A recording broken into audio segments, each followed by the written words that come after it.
السلام عليكم ورحمة الله. ازيكم حبايبي متابعيني؟ عاملين ايه؟ يا رب تكونوا بخير. النهارده ان شاء الله معانا وصفة سهلة قوي وبسيطة. نوع من انواع السلطات اللي يعني ناس كتير بتحبها قوي وبطريقة المطاعم. حاجة كده جميلة قوي وهتعجبكم ان شاء الله. بس يا ريت قبل ما نبدأ الوصفة بتاعتنا تشتركي في القناة وتفعلي الجرس عشان تشوفي كل جديد.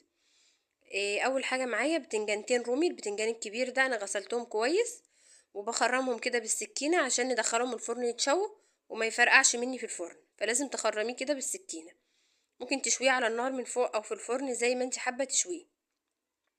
يا ريت تحطي لايك لو لسه ما حطيتيهوش. انا بقشره كده اول ما اتشوى بقى وطلع لازم يتهرى كده ويكون طري خالص. هو بياخد له حوالي نص ساعة في الفرن، بتقلبيه كل شوية على كل ناحية عشان تضمني ان كله استوى كويس قوي. تمام، انا كده قشرته اهو.